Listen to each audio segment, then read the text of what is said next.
Hello, good evening പ്രിയപ്പെട്ട പ്രേക്ഷകർക്ക് prime ടൈമിലേക്ക് സ്വാഗതം.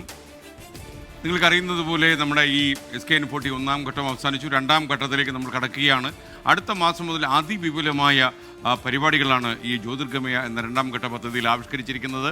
ഒരുപക്ഷെ ഇന്ത്യൻ മീഡിയ കണ്ട ഏറ്റവും വലിയ വ്യാപന പ്രൊപ്പഗൻഡ പരിപാടിയായിരിക്കും അത്. ബോധവൽക്കരണം എന്ന് പറയുന്ന എല്ലാ ദിവസവും എല്ലാ മണിക്കൂറിലും കേരളത്തിൻ്റെ അങ്ങോളം ഇങ്ങോളം ബോധവൽക്കരണം നടക്കും. മാത്രമല്ല നൂതനമായ കുറച്ചധികം പരിപാടികളും കുട്ടികളെയും യുവാക്കളെയും അതുപോലെ രക്ഷകർത്താക്കളെയും ഒക്കെ രക്ഷിക്കുവാൻ വേണ്ടി നമ്മൾ പ്ലാൻ ചെയ്തിട്ടുണ്ട്. ഒക്ടോബർ മുതൽ നിങ്ങൾക്ക് ജ്യോതിർഗമയ വെളിച്ചത്തിലേക്ക് നയിക്കാനുള്ള പരിപാടികൾ പ്രതീക്ഷിക്കാം. ഞാനിത് പറയാൻ കാരണം എന്താണെന്ന് ചോദിച്ചു കഴിഞ്ഞാൽ, ഈ ഒരു പരിപാടിയോട് ഗവൺമെൻറ് കാണിച്ച സഹകരണം അങ്ങേയറ്റത്തെ സഹകരണമായിരുന്നു.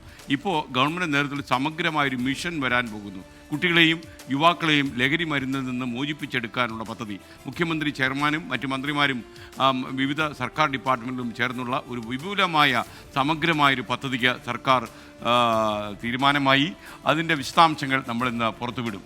അപ്പോൾ ഒരിക്കൽ കൂടി നമ്മുടെ സർക്കാരിന് എല്ലാവിധമായ പിന്തുണയും. മയക്കുമരുന്നിനെതിരെയുള്ള ഈ പോരാട്ടം അവസാനിക്കാതിരിക്കട്ടെ. പ്രൈം ടൈം ആരംഭിക്കുന്നു.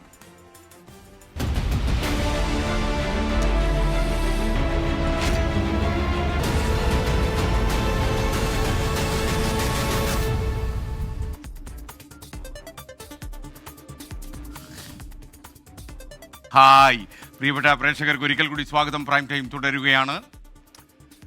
കുട്ടികൾക്കും യുവാക്കൾക്കും ഇടയിലെ ലഹരി വ്യാപനം തടയാൻ സമഗ്ര കർമ്മ പദ്ധതിക്ക് സർക്കാർ തീരുമാനിച്ചിരിക്കുന്നു. വിവിധ വകുപ്പുകളെ ഏകോപിപ്പിച്ചുകൊണ്ടുള്ള പ്രവർത്തനം സാധ്യമാക്കാൻ മിഷൻ മാതൃകയിൽ പ്രവർത്തിക്കാനാണ് തീരുമാനം. മുഖ്യമന്ത്രി ചെയർപേഴ്സണും അതുപോലെ മന്ത്രിമാർ അംഗങ്ങളുമായിട്ടുള്ള ഒരു സംസ്ഥാനതല സമിതി ഉണ്ടാകും. സംയോജിത കർമ്മ പദ്ധതി റിപ്പോർട്ട് 24 പുറത്തുവിടുന്നു. 24 പ്രൈം ടൈം ബ്രേക്കിംഗ്. 3 പ്രധാന ലക്ഷ്യങ്ങളാണ് മിഷൻ മാതൃകയിലുള്ള സംയോജിത കർമ്മ പദ്ധതിയിലൂടെ സർക്കാർ ലക്ഷ്യമിടുന്നത്. 1. യുവാക്കളുടെയും കുട്ടികളുടെയും കൗമാരക്കാരുടെയും എല്ലാം മാനസികാരോഗ്യനില മെച്ചപ്പെടുത്തുക. 2. അക്രമങ്ങൾക്കും ലഹരിക്കുമെതിരെ പ്രതിരോധം തീർക്കുക. 3. സുരക്ഷിതവും ആരോഗ്യകരവുമായ ഒരു സാമൂഹ്യ അന്തരീക്ഷം സൃഷ്ടിക്കുക. ഇവയാണ് പ്രധാന ലക്ഷ്യങ്ങൾ.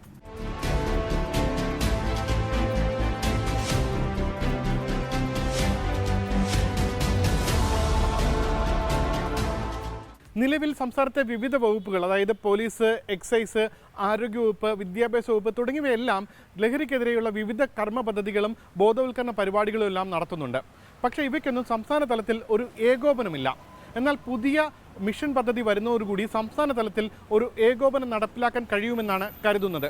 അതുകൊണ്ട് തന്നെ വിവിധ പദ്ധതികളായ ജീവനി, വിമുക്തി, ഒപ്പം സ്റ്റുഡൻറ് ഹെൽത്ത്, പാരൻറ്റിംഗ് ക്ലിനിക്ക് തുടങ്ങിയ പദ്ധതികൾക്കെല്ലാം ഒരു ഏകീകൃത സ്വഭാവം വരികയും അത് സംസ്ഥാന തലം മുതൽ ജില്ലാതലം, തദ്ദേശ സ്ഥാപന തലത്തിൽ വരെ വിവിധ കമ്മിറ്റികളിലൂടെ ഈ പരിപാടികൾ കടന്നു പോവുകയും ചെയ്യും.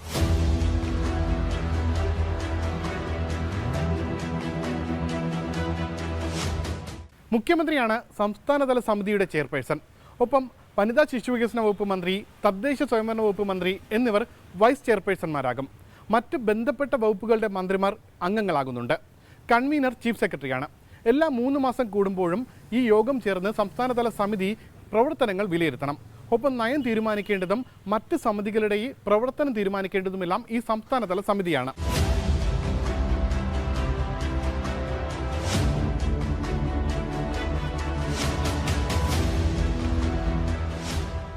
സംസ്ഥാന തലത്തിൽ ചീഫ് സെക്രട്ടറി അധ്യക്ഷനായ മറ്റൊരു എക്സിക്യൂട്ടീവ് കമ്മിറ്റി കൂടി ഉണ്ടാകും. ചീഫ് സെക്രട്ടറിക്ക് പുറമെ മറ്റ് ബന്ധപ്പെട്ട വകുപ്പുകളുടെ സെക്രട്ടറിമാരും ഇതിൽ അംഗങ്ങളായിരിക്കും. ജില്ലാ തലത്തിലും ഒപ്പം തദ്ദേശ സ്ഥാപന തലത്തിലും ടാസ്ക് ഫോഴ്സുകളാണ്.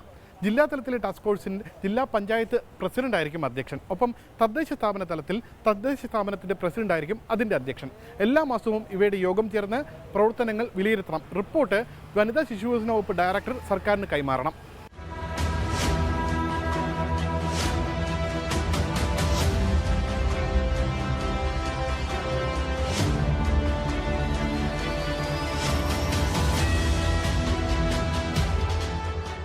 ഈ കർമ്മ പദ്ധതിയിലെ മിഷൻ രൂപീകരണം കൂടി പൂർത്തിയാക്കി കഴിഞ്ഞാൽ ഒരു മിഷൻ ഡയറക്ടർ കൂടി ഇക്കൂട്ടത്തിൽ വരും.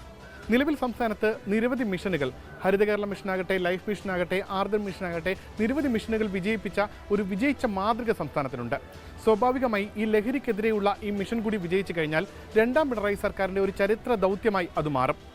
SKN40യിലൂടെ 24 ഒപ്പമുണ്ടാകും. ഉമേഷ് ബാലകൃഷ്ണൻ, 24 തിരുവനന്തപുരം. എന്തായാലും വളരെ സന്തോഷമുള്ള ഒരു കാര്യമാണ്. എനിക്ക് തോന്നുന്നത് സർക്കാരിൻ്റെ ഇടപെടൽ ഈ രംഗത്ത് ഒരുപാട് മാറ്റങ്ങൾ ഉണ്ടാക്കുമെന്ന കാര്യത്തിൽ സംശയമില്ല. ബോധവൽക്കരണം വ്യാപകമായി അടുത്ത മാസം മുതൽ നമ്മൾ ഏറ്റെടുക്കുന്നു. അതുപോലെ രമേശ് ചെന്നിത്തലയും നയിക്കുന്ന ഈ നോ ടു ഡ്രഗ് പരിപാടി കേരളത്തിലുടനീളം നടക്കുകയാണ്. ആ പദ്ധതിയിലും ഒരുപാട് ആളുകൾ രമേശ് ചെന്നിത്തല അനുഗമിക്കുന്നുണ്ട്. നമുക്ക് സന്തോഷമുള്ള കാര്യമാണ്. കക്ഷി രാഷ്ട്രീയത്തിനപ്പുറം സംഘടനകൾക്കും അപ്പുറം കേരളത്തെ ഈ ലഹരി മുക്തമാക്കുക എന്ന ആത്യന്തിക ലക്ഷ്യം നമുക്ക് വേണം. രാസലഹരി പോലെയുള്ള കാര്യങ്ങൾ കേരളത്തിൽ പ്രചരിക്കാൻ പാടില്ല. നമ്മുടെ സംസ്ഥാനത്ത് 1400 ഹോട്ട്സ്പോട്ടുകൾ സ്കൂളുകളായിട്ട് തന്നെ ഉണ്ട്. അപ്പോൾ ഇതൊരു ചെറിയ പ്രശ്നമല്ല, ഒരു വലിയ പ്രശ്നമാണ്. നമ്മൾ കാണുന്നതിനേക്കാളും അപകടകരമായിട്ട് കേരളം ഇതിൽ മാറിയിട്ടുണ്ട്. അതിൽ കേരളത്തെ നമുക്ക് തിരിച്ചു പിടിക്കണം. നമ്മൾ ഒന്നിച്ച് മുന്നോട്ട് പോകും.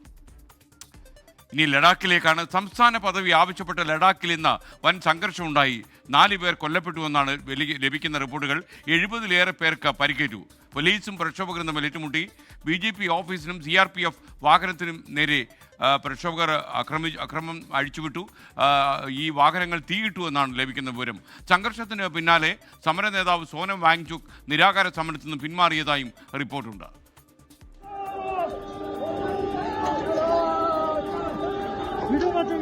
കേന്ദ്രഭരണ പ്രദേശമായ ലഡാക്കിന് സംസ്ഥാന പദവി നൽകണമെന്നാവശ്യപ്പെട്ടായിരുന്നു പ്രതിഷേധം. പ്രധാന നഗരമായ ലേയിൽ പ്രക്ഷോഭകർ തെരുവിലിറങ്ങി. പോലീസുമായി ഏറ്റുമുട്ടി. കല്ലേറുണ്ടായി. പ്രക്ഷോഭകർക്കു നേരെ പോലീസ് ലാത്തിചാർജും കണ്ണീർവാതകവും പ്രയോഗിച്ചു. CRPFന്റെ വാഹനത്തിനും BJP ഓഫീസിനും പ്രക്ഷോഭകർ തീയിട്ടു.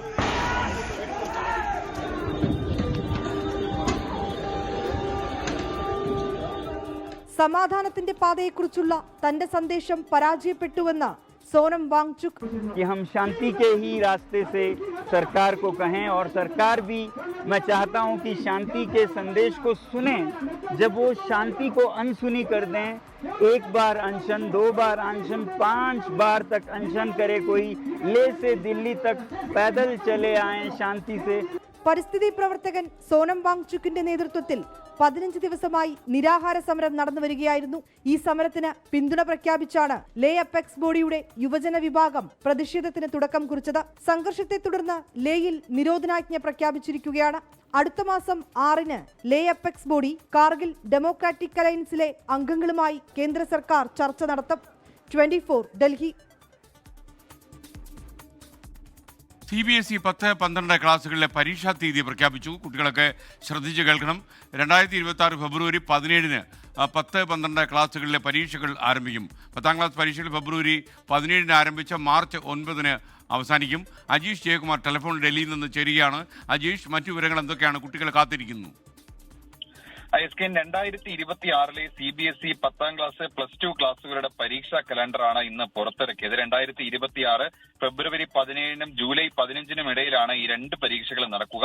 ഇന്ത്യയിലും 26 വിദേശ രാജ്യങ്ങളിലുമായി ഏതാണ്ട് 45 ലക്ഷം വിദ്യാർത്ഥികളാണ് പരീക്ഷ എഴുതുക. 10ാം ക്ലാസ് പരീക്ഷ ഫെബ്രുവരി 17-നാകും തുടങ്ങുക. കണക്കായിരിക്കും ആദ്യത്തെ പരീക്ഷ. മാർച്ച് 9-ന് ഭാഷാ പേപ്പറോടെയാണ് 10ാം ക്ലാസ് പരീക്ഷകൾ അവസാനിക്കുന്നത്. 12ാം ക്ലാസ് പരീക്ഷകളും ഫെബ്രുവരി 17-ന് തന്നെയാണ് തുടങ്ങുന്നത്. ഏപ്രിൽ 4-നായിരിക്കും 12ാം ക്ലാസ് പരീക്ഷകൾ അവസാനിക്കുക. രാവിലെ 10:30-ക്കായിരിക്കും എല്ലാ വിദ്യാർത്ഥികളുടെയും പരീക്ഷകൾ തുടങ്ങുക. പരീക്ഷ പൂർത്തിയായി 12 ദിവസങ്ങൾക്ക് ശേഷം തന്നെ ഉത്തരക്കടലാസുകളുടെ മൂല്യനിർണ്ണയവും തുടങ്ങും. 2026 മുതൽ 10ാം ക്ലാസ് ബോർഡ് പരീക്ഷകൾ വർഷത്തിൽ 2 തവണ നടത്തുമെന്ന് നേരത്തെ തന്നെ CBSE അറിയിച്ചിരുന്നു. അത് അടുത്ത വർഷം മുതലാണ് തുടങ്ങുന്നത്. Okay, thank U. CPM നേതാക്കളായ AC മൊയ്തീനും MK കണ്ണനുമെതിരെ ശബ്ദരേഖ ഉണ്ടായ വിവാദത്തിൽ നടപടിക്ക് ശുപാർശയായി. DYFIയുടെ തൃശൂർ ജില്ലാ സെക്രട്ടറി ശരത് പ്രസാദിനെ സസ്പെൻഡ് ചെയ്യാൻ CPM ശുപാർശ ചെയ്തു എന്ന് ഞങ്ങളുടെ ബ്യൂറോ റിപ്പോർട്ട് ചെയ്യുന്നു. 1 കൊല്ലത്തേക്കാണ് സസ്പെൻഷൻ കാലാവധി. ഫസ്റ്റ് ഓൺ 24 വിവരങ്ങളുമായി സൂരജ് സജി ടെലിഫോണിൽ തൃശ്ശൂരിൽ നിന്ന്. സൂരജ്, പ്രൈം ടൈമിലേക്ക് സ്വാഗതം. സസ്പെൻഷൻ ഉറപ്പായി എന്ന് വിശ്വസിക്കാമോ? SKN എന്തായാലും സസ്പെൻഷൻ വേണം എന്നൊരു പൊതുവികാരമാണ് ഇന്ന് ചേർന്ന ജില്ലാ സെക്രട്ടേറിയറ്റിലും അതോടൊപ്പം അതിനുശേഷം ചേർന്ന ജില്ലാ കമ്മിറ്റി യോഗത്തിലും ഉയർന്നിരുന്നത്. അതായത് കഴിഞ്ഞ ഏതാനും ആഴ്ചകൾക്ക് മുമ്പാണ് ജില്ലാ സെക്രട്ടറി ആയിട്ടുള്ള ശരത് പ്രസാദിന്റെ ഒരു ഓഡിയോ സന്ദേശം പുറത്തു വരുന്നത്. അതിൽ MK കണ്ണനെതിരെയും അതോടൊപ്പം തന്നെ മുൻ മന്ത്രി കൂടിയായിട്ടുള്ള AC മൊയ്തീനെതിരെയും ഗുരുതര ആരോപണങ്ങളായിരുന്നു ഇതിൽ ഉയർന്നിരുന്നത്.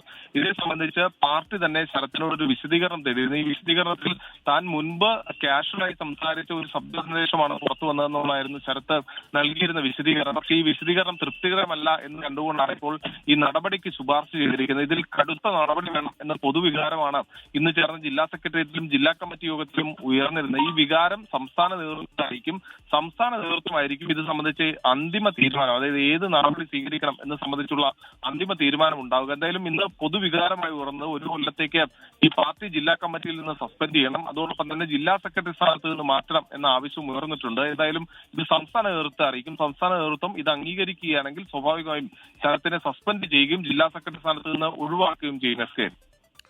Okay, thank you. സുരേഷ് സജിയാണ് വിവരങ്ങൾ നൽകിയത്. മോഹൻ പറയുന്നു, കുട്ടികൾ ലഹരി ഉപയോഗിക്കുന്നുവെന്ന് രക്ഷിതാക്കൾ ഉറപ്പുവരുത്തണം. അതുപോലെ വിദ്യാലയങ്ങളിൽ അധ്യാപകർ അത് വിലയിരുത്തണം.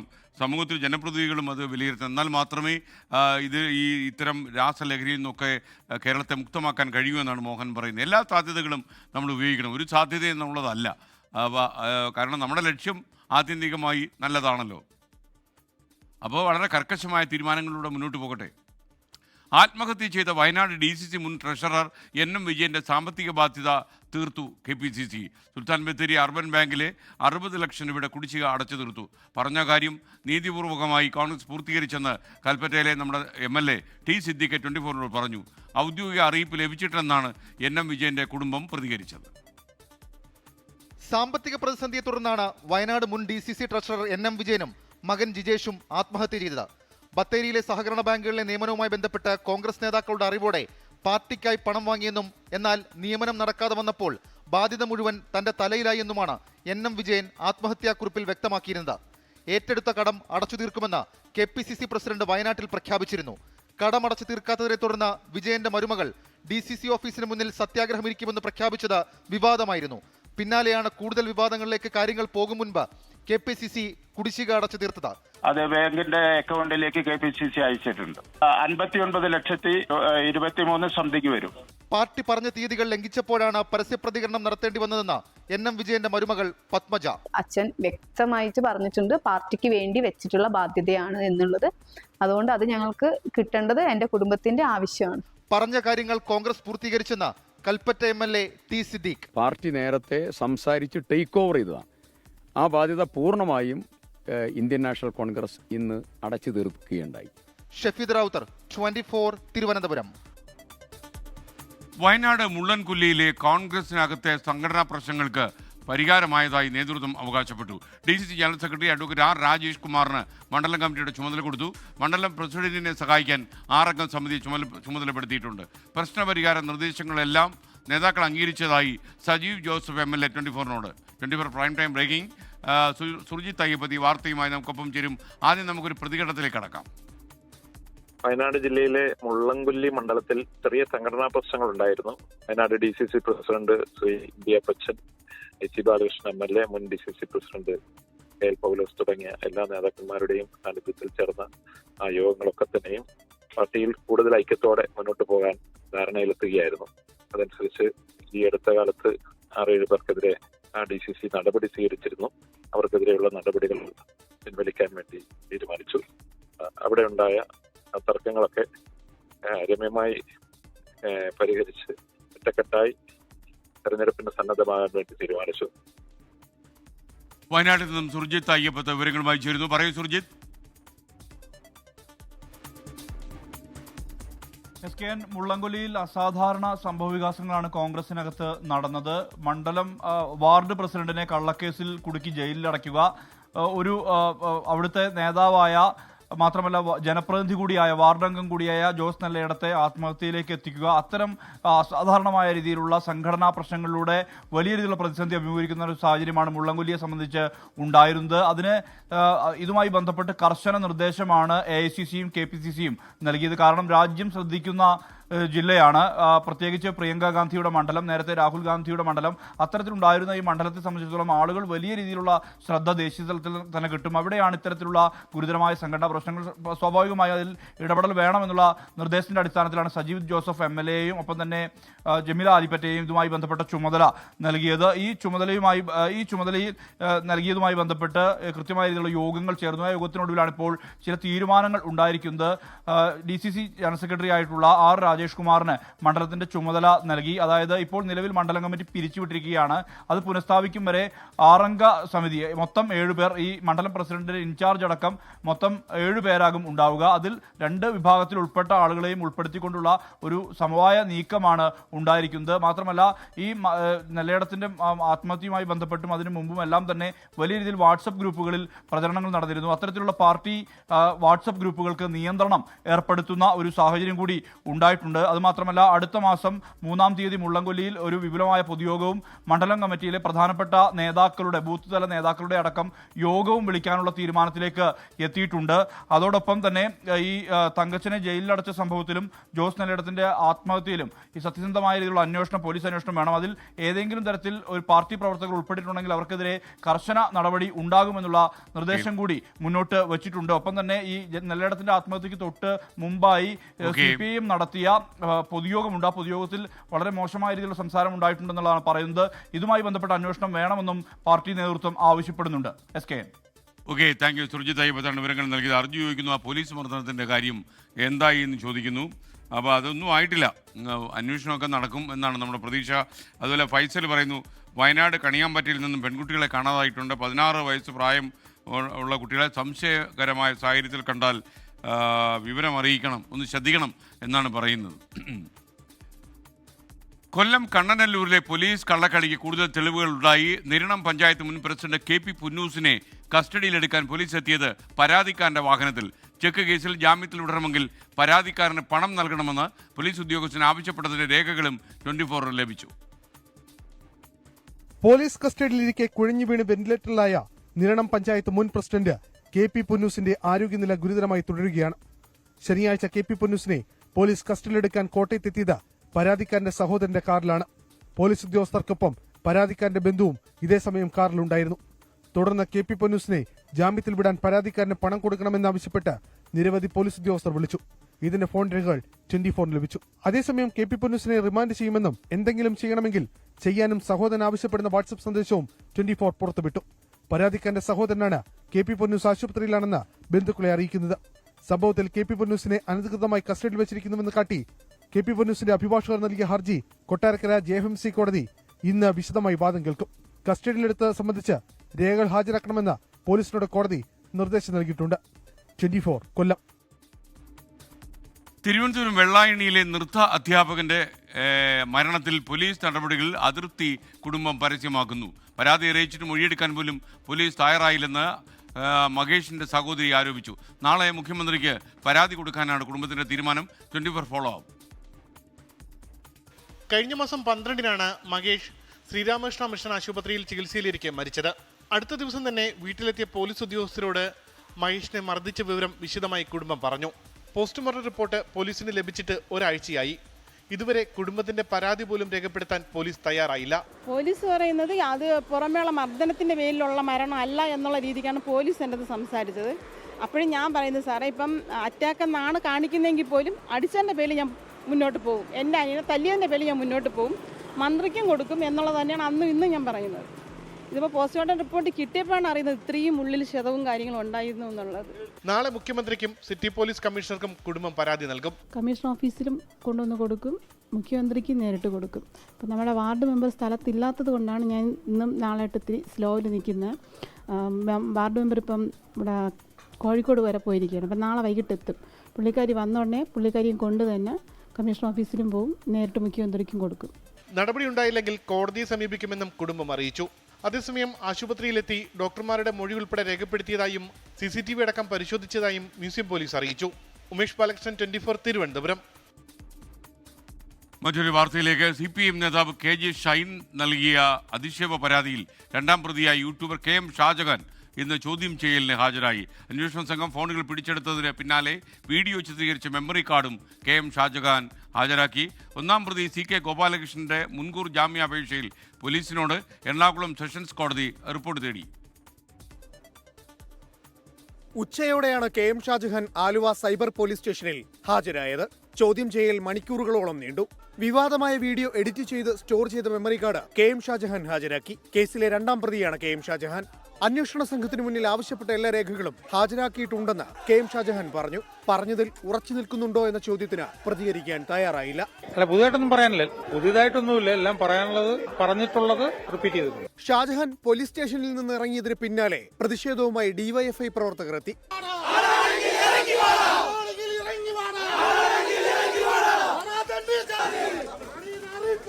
കേസിലെ ഒന്നാം പ്രതി CK ഗോപാലകൃഷ്ണൻ നൽകിയ മുൻകൂർ ജാമ്യാപേക്ഷയിൽ എറണാകുളം സെഷൻസ് കോടതി പോലീസിനോട് റിപ്പോർട്ട് തേടി. KM ഷാജഹാന്റെ വീഡിയോ പങ്കുവയ്ക്കുക മാത്രമാണ് താൻ ചെയ്തതെന്ന് ചൂണ്ടിക്കാട്ടിയാണ് CK ഗോപാലകൃഷ്ണൻ മുൻകൂർ ജാമ്യാപേക്ഷ നൽകിയത്. താൻ നൽകിയ പരാതിയിൽ അന്വേഷണം ഊർജിതമായി നടക്കുന്നുവെന്ന് വൈപ്പിൻ MLA KN ഉണ്ണികൃഷ്ണൻ. നമ്മളൊരു പരാതി കൊടുത്തിരിക്കുമല്ലേ, ആരൊക്കെയാണ് എന്തൊക്കെയാണെന്ന് പറഞ്ഞത്, അതെല്ലാം നമ്മളിപ്പോൾ വ്യക്തമാക്കി കഴിഞ്ഞാൽ പിന്നെ പ്രതികളെല്ലാം കൗണ്ടർ ആലോചിക്കൂല്ലേ, അപ്പൊ അത് അന്വേഷണത്തെ തടസ്സപ്പെടുത്തണല്ലേ. കേസിൽ കൂടുതൽ പേരെ പോലീസ് ചോദ്യം ചെയ്യുന്നുണ്ട്. ഇവരിൽ നിന്നും ഫോൺ പിടിച്ചെടുത്ത് രേഖകൾ പരിശോധിച്ച് കിട്ടുന്ന വിവരങ്ങളുടെ അടിസ്ഥാനത്തിൽ കേസിൽ കൂടുതൽ പേരെ പ്രതി ചേർക്കും. 24 കൊച്ചി. CPI ദേശീയ എക്സിക്യൂട്ടീവ് യോഗം ചണ്ഡീഗഡിൽ ആരംഭിച്ചു. പുതിയ ജനറൽ സെക്രട്ടറി, ദേശീയ കൗൺസിൽ, ദേശീയ എക്സിക്യൂട്ടീവ് എന്നിവയെ തീരുമാനിക്കും. ബൽറാം നെടുങ്ങാടി ചണ്ഡീഗഡിൽ നിന്നും തത്സമയം ചേരുകയാണ്. ബൽറാം, വിശദാംശങ്ങൾ.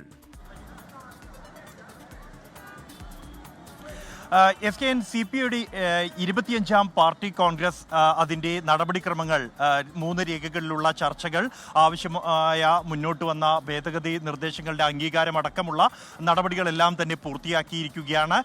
ഇനി ഏറ്റവും പ്രസക്തമായ ഈ പാർട്ടി കോൺഗ്രസ് തുടങ്ങും മുമ്പ് തന്നെ ഉയർന്ന ചോദ്യം ജനറൽ സെക്രട്ടറിക്ക് മാറ്റമുണ്ടാകുമോ എന്നുള്ളതാണ്. ആ ഒരു ചോദ്യത്തിന് ഉത്തരം കണ്ടെത്താനുള്ള നിർണായകമായ യോഗം അതിപ്പോൾ പുരോഗമിച്ചു വരികയാണ്.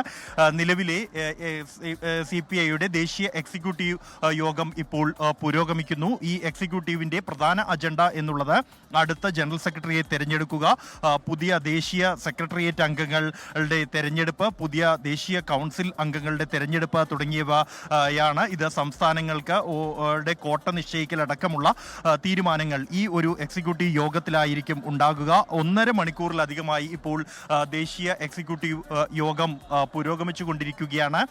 ഈ എക്സിക്യൂട്ടീവ് യോഗത്തിന് ശേഷം വീണ്ടും ദേശീയ കൗൺസിൽ യോഗം ചേർന്നായിരിക്കും എക്സിക്യൂട്ടീവ് മുന്നോട്ട് വയ്ക്കുന്ന നിർദ്ദേശങ്ങൾക്ക് അംഗീകാരം നൽകുക. ജനറൽ സെക്രട്ടറിയായി D രാജ തുടരുമോ എന്ന ചോദ്യം നിലനിൽക്കുന്നു.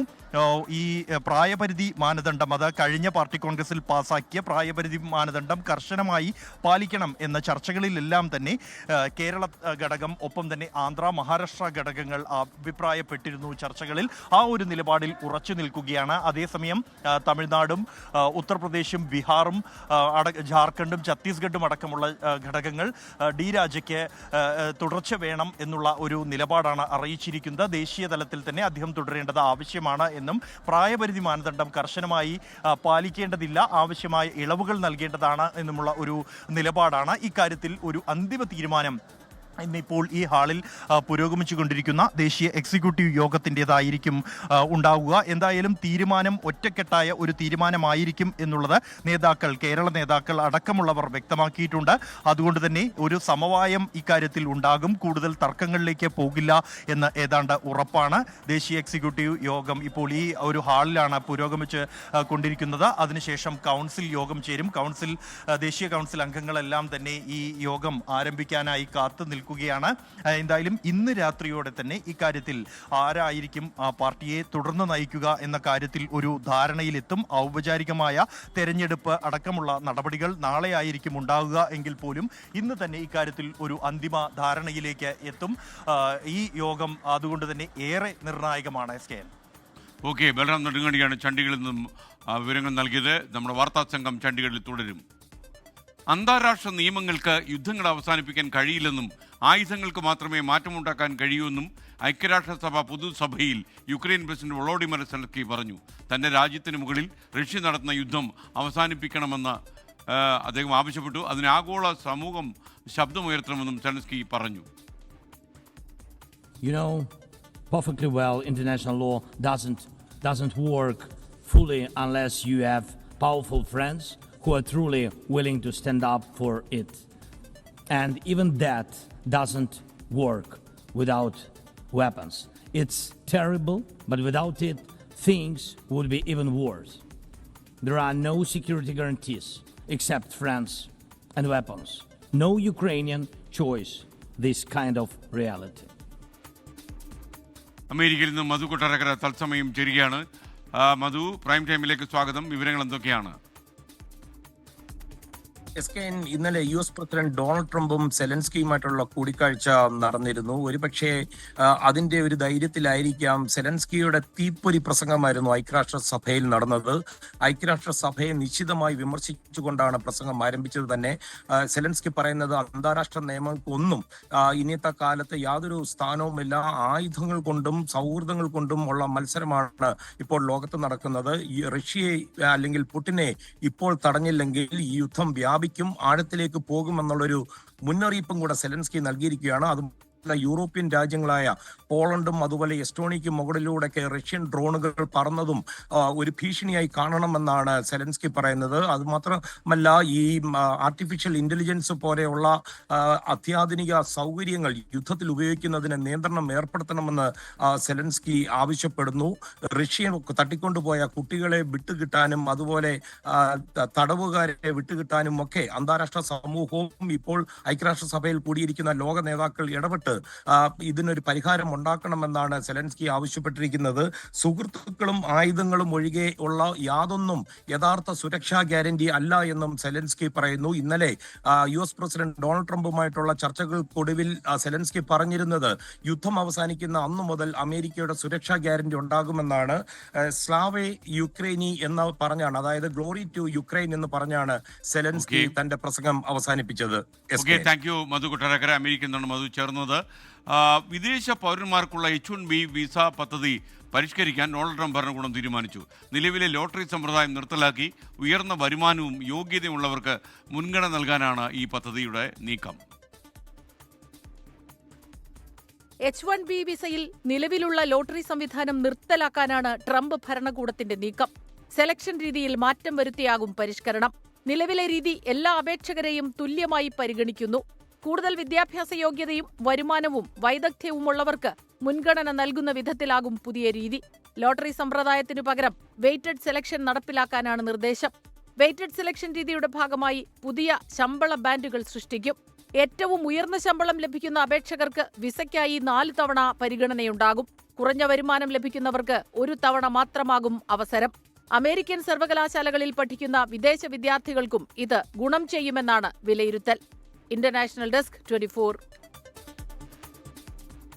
മുഹമ്മദ് അനീബ് പറയുന്നു, പലസ്തീനിന്റെ സ്വാതന്ത്ര്യവും നീതിയും മനുഷ്യകുലത്തിന്റെ സ്വപ്നമാണ്. അതിന് പിന്തുണ നൽകുന്നത് നമ്മുടെ ധാർമ്മികമായ കടമയുടെ ഭാഗമാണെന്നാണ് അദ്ദേഹം പറയുന്നത്. ഫിലിപ്പീൻസിലും തായ്വാനിലും നാശം വിതച്ച റഗാസ കൊടുങ്കാറ്റ് ചൈനയുടെ തീരം തൊട്ടു. മുൻകരുതലായി ചൈന 20 ലക്ഷം പേരെ ഒഴിപ്പിച്ചിരുന്നു. തായ്വാനിൽ 17 പേരും ഫിലിപ്പീൻസിൽ 4 പേരും മരിച്ചു. വാർത്തയുടെ വിശദാംശങ്ങൾ.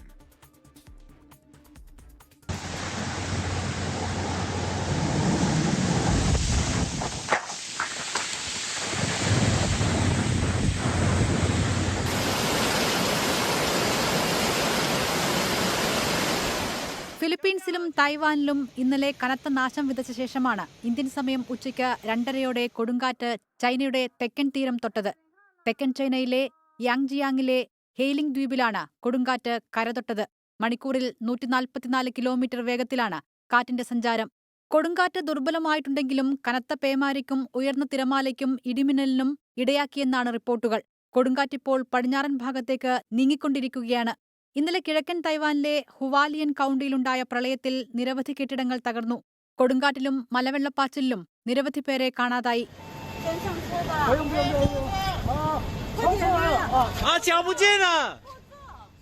ഹോങ്കോങ്ങിൽ ആഞ്ഞടിച്ച കൊടുങ്കാറ്റിൽ 62 പേർക്ക് പരിക്കേറ്റിരുന്നു. ഹോങ്കോങ്ങിലെ ഹോട്ടലിലെ ചില്ലുകൾ തകർന്ന് പ്രളയജലം അകത്തേക്ക് പ്രവഹിക്കുന്നതിന്റെ ഭീതിതമായ ദൃശ്യങ്ങൾ പുറത്തുവന്നു. 400-ലധികം മരങ്ങൾ കടപുഴകി. വിമാന സർവീസുകൾ നിർത്തിവെച്ചു. ഫിലിപ്പീൻസിൽ 5 പേർ കൊല്ലപ്പെട്ടു. 10,000-ലേറെ പേരെ മാറ്റിപ്പാർപ്പിച്ചു. രക്ഷാപ്രവർത്തനങ്ങൾ തുടരുകയാണ്. International desk 24. ഇടുക്കി കുളമാവിലെ ഹൈഡൽ ടൂറിസം പദ്ധതി നിലച്ചു. കരാർ രേഖ കാണാനില്ലെന്ന് KSEB. വനംവകുപ്പുമായി ഉണ്ടാക്കിയ കരാറിന്റെ പകർപ്പുകൾ പോലും ഇപ്പോൾ കാണാനില്ല. വനംവകുപ്പിന്റെ സമ്മതം ലഭിച്ചിട്ടും പദ്ധതിക്ക് തടസ്സം രേഖയില്ലാത്തത് വകുപ്പുകളുടെ ഏകോപനമില്ലായ്മ പദ്ധതിക്ക് വിലങ്ങുതടിയായെന്ന് അറക്കുളം പഞ്ചായത്ത് വിമർശിക്കുന്നു. 24 പ്രൈം ടൈം ബ്രേക്കിംഗ്. പഞ്ചായത്തിനെ ഏറ്റവും കൂടുതൽ ബാധിക്കുന്നത് വരുമാനത്തെ തന്നെയാണ്. കാരണം ഇതുമായി ബന്ധപ്പെട്ടുള്ള ഒരുപാട് കാര്യങ്ങൾ ചെയ്യുവാൻ അല്ലെങ്കിൽ ഏറ്റവും കൂടുതൽ ടൂറിസവുമായി വികസന സാധ്യതയുള്ള സ്ഥലമാണ് ആറന്മുള ഗ്രാമപഞ്ചായത്തിൻ്റെ വിവിധ പ്രദേശങ്ങൾ. ഈ ഒരു ചെറിയ ചെറിയ തടസ്സങ്ങൾ കാരണം അല്ലെങ്കിൽ ഇതിൻ്റെ പ്രോജക്റ്റുകൾ നടക്കാത്തതുകൊണ്ട്, മുമ്പോട്ട് പോകാത്തതുകൊണ്ട്, അതിൻ്റെ പദ്ധതിയുമായി ബന്ധപ്പെട്ട കാര്യങ്ങൾ മുമ്പോട്ട് നീങ്ങാത്തതുകൊണ്ട് നമ്മുടെ പഞ്ചായത്തിൻ്റെയും മാത്രമല്ല പഞ്ചായത്തിലെ ജനങ്ങളെയും അതുമായി ജീവിക്കാൻ കഴിയുന്ന അല്ലെങ്കിൽ സ്വന്തമായി വരുമാന മാർഗ്ഗങ്ങൾ ഉണ്ടാക്കാൻ കഴിയുന്ന ആൾക്കാരെ എല്ലാം ബാധിക്കുന്ന രീതിയിലേക്കാണ് ഇതിൻ്റെ പ്രവർത്തനങ്ങൾ ഇപ്പോൾ നിലച്ചിരിക്കുന്നത്. ഇവിടെ നമ്മൾ നാട്ടുകാർ വന്നു കഴിഞ്ഞാൽ തന്നെ കാണാൻ നല്ലൊരു രസമുണ്ട്. അപ്പം ടൂറിസ്റ്റുകൾ വരുവാണെങ്കിൽ എന്തോരം രസമായിരിക്കും കാണാനും. പട്ടൽ ബോട്ട് ഇവിടെ വന്നിട്ട് വേറെ മേഖലയിലേക്ക് കൊണ്ടുപോയി. അപ്പം ഇതിനകത്ത് നല്ലൊരു സാധ്യത കാണുന്നുണ്ട്. ടൂറിസം മേഖലയെ ഉൾപ്പെടുത്തിക്കൊണ്ട് പഞ്ചായത്ത് പറഞ്ഞിട്ടുള്ളതാണ്. ആ പഞ്ചായത്ത് പറഞ്ഞിട്ടുള്ള കാര്യങ്ങളിൽ അവർ അജണ്ടയിൽ ഉൾപ്പെടുത്തി, പക്ഷെ ഒന്നും ഒരു പ്രാബല്യത്തിൽ വന്നിട്ടില്ല. തൊടുപുഴയിൽ നിന്ന് ലാൽകൃഷ്ണൻ തത്സമയം ചേരുന്നു. പറയൂ ലാൽകൃഷ്ണൻ. എസ്കെൻ 2000 കാലഘട്ടം മുതലുള്ള പ്രധാനപ്പെട്ട ആവശ്യമാണ് കുളമാവിന് സമീപമുള്ള വടക്കേപ്പുഴയിൽ ഹൈഡൽ ടൂറിസം പ്രോജക്റ്റ് എന്നുള്ളത്. ഇത് വനം വകുപ്പിൻ്റെ കയ്യിലിരിക്കുന്ന ഒരു ഭൂമിയായിരുന്നു. KCBക്ക് കൈമാറ്റം ചെയ്താണ്, ലീസിന് കൊടുത്ത ഭൂമിയാണ്. 2015 ആര്യാടൻ മുഹമ്മദ് വൈദ്യുതി വകുപ്പ് മന്ത്രിയായിരിക്കുന്ന സമയത്ത് പദ്ധതി പ്രഖ്യാപിക്കുകയും 1 കോടി രൂപ ഇതിനുവേണ്ടി അനുവദിക്കുകയും ചെയ്തു. എന്നാൽ പദ്ധതിയുടെ ഒരു നടപടിക്രമവും തുടർന്നുണ്ടായില്ല. ഒരു ചെക്ക് ഡാമിൻ്റെ നിർമ്മാണം മാത്രമാണ് അന്നത്തെ സമയത്ത് ഉണ്ടായിരുന്നത്. പിന്നീട് നിയമപരമായ പ്രശ്നങ്ങളെല്ലാം കടുത്ത സമയത്ത് 2024 നവംബറിൽ ഈ പദ്ധതി ഉദ്ഘാടനം ചെയ്യുമെന്ന് പ്രഖ്യാപിക്കുകയും 2023 ബജറ്റിൽ ഈ പദ്ധതി പ്രഖ്യാപിക്കുകയും ചെയ്താണ്. അതേ സമയത്ത് തന്നെ ഒരു നോഡൽ ഓഫീസറെയും ഹൈഡൽ ടൂറിസം പ്രോജക്ട് മാനേജറെയും 2 KCB ഉദ്യോഗസ്ഥരെയും ഇതിനായി നിയോഗിച്ചു. ഈ പദ്ധതിയുടെ നടത്തിപ്പുമായി ബന്ധപ്പെട്ടുകൊണ്ടുള്ള തുടർ നടപടികളുടെ ഭാഗമായിട്ട് കേന്ദ്ര സർക്കാരിൻ്റെ വനം പരിസ്ഥിതി വകുപ്പ് മന്ത്രാലയത്തിൻ്റെ അനുമതിക്ക് വേണ്ടി അപേക്ഷിക്കുന്ന സമയത്താണ് ഇത് നിലവിൽ കൈവശം വെച്ചിരിക്കുന്ന KCBയുടെ ഭാഗത്ത് നിന്ന് അതിൻ്റെ കരാർ രേഖ വേണം എന്നൊരാവശ്യം വരുന്നത്. ഈ ആവശ്യം ഉന്നയിച്ചുകൊണ്ട് KCBയെ സമീപിക്കുന്ന സമയത്താണ് KCB ഇത്തരമൊരു രേഖ തങ്ങളുടെ കൈകളിലില്ല എന്ന കാര്യം അറിയിക്കുന്നത്. ആദ്യഘട്ടത്തിൽ വച്ച് താമസിപ്പിച്ചിരുന്ന നടപടി പിന്നീട് രേഖയില്ല എന്നറിയിക്കുകയായിരുന്നു. മൂലമറ്റത്തോ വാഴത്തോപ്പിലോ ഉള്ള KCBയുടെ ഓഫീസുകളിൽ ഇത് സംബന്ധിച്ച രേഖയില്ല എന്നറിഞ്ഞതിന് പിന്നാലെ ഇടുക്കി ജില്ലയിലെ KCBയുടെ മുഴുവൻ ഓഫീസുകളിലും ഇത് സംബന്ധിച്ച് പരിശോധന നടത്തിയതിൻ്റെ പശ്ചാത്തലത്തിലാണ് വെളിവായത് ഇത്തരം ഒരു രേഖ. അതായത് വനം വകുപ്പിൽ നിന്ന് 20 ഏക്കർ ലാൻഡ് കൈവശം വാങ്ങിയതിൻ്റെ യാതൊരുവിധ രേഖയും KCBയുടെ പക്കൽ നിലവിലില്ല എന്ന സത്യം വെളിവാകുന്നത്. അതിൻ്റെ അടിസ്ഥാനത്തിൽ തന്നെ തുടർ നടപടികൾ എന്തെല്ലാം നടത്താമെന്ന് ആലോചിക്കാൻ വേണ്ടി KCB അധികൃതരുടെ നേതൃത്വത്തിലും ഹൈഡൽ ടൂറിസം പ്രോജക്ട് മാനേജറുടെ നേതൃത്വത്തിലും തിരുവനന്തപുരത്ത് ഒരു യോഗം ചേരുകയുണ്ടായി. പക്ഷേ ആ യോഗത്തിലും ഇതുമായി ബന്ധപ്പെട്ട കൃത്യമായ വിവരങ്ങളില്ല. തത്വത്തിൽ 1 കോടി രൂപ മാത്രമല്ല, ഇതുമായി ബന്ധപ്പെട്ടുകൊണ്ട് അനുവദിച്ച മുഴുവൻ തുകയും ലാപ്സായിരിക്കുകയാണ് എന്നതാണ് വസ്തുത. മാത്രമല്ല, ഉദ്യോഗസ്ഥരെ നിയോഗിച്ചിരുന്നുവെങ്കിൽ പോലും അവർ പോലും ഈ പ്രോജക്റ്റുമായി ബന്ധപ്പെട്ട് മുന്നോട്ട് കൊണ്ടുപോകാൻ കഴിയാത്ത രീതിയിൽ തടസ്സപ്പെട്ടു നിൽക്കുകയാണ്. പദ്ധതി പൂർണ്ണമായും നിലച്ച അവസ്ഥയിലേക്ക് മാറിയിരിക്കുകയാണ്. കുളമാവുമായി ബന്ധപ്പെട്ടുകൊണ്ടിരിക്കുന്ന ഹൈഡൽ ടൂറിസം പ്രോജക്റ്റുകളെല്ലാം തന്നെ നിലയ്ക്കുന്ന അവസ്ഥയിലാണ് നിലവിലുള്ളത്. Thank you Lalkrishnan. ഇന്ന് പകൽ വന്ന ചില വാർത്തകളിലൂടെ വാർത്താ പകൽ.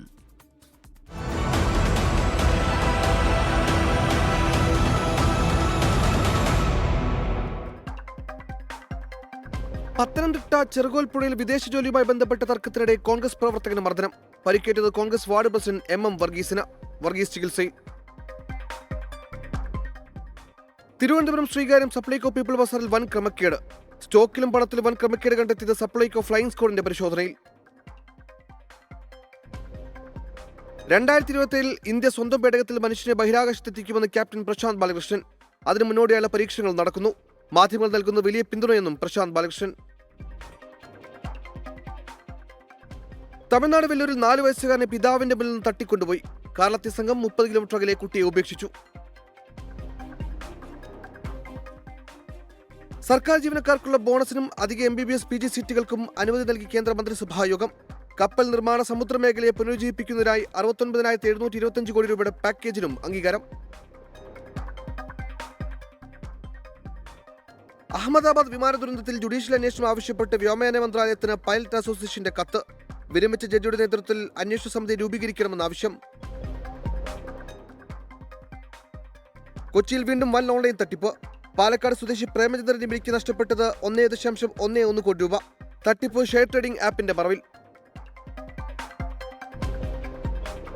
സംഘപരിവാർ സംഘടനകൾ പന്തളത്ത് നടത്തിയ ശബരിമല സംരക്ഷണ സംഗമത്തിലെ വിദ്വേഷ പ്രസംഗത്തിൽ ശ്രീരാമദാസ മിഷൻ അധ്യക്ഷൻ ശാന്താനന്ദയ്ക്കെതിരെ കേസെടുത്ത് പന്തളം പോലീസ്.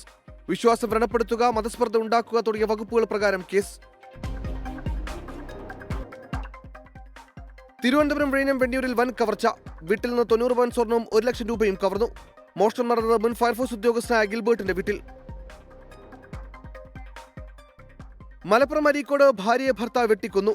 കൊല്ലപ്പെട്ടത് വടശ്ശേരി സ്വദേശി രേഖ. ഭർത്താവ് വിപിൻ ദാസ് കസ്റ്റഡിയിൽ.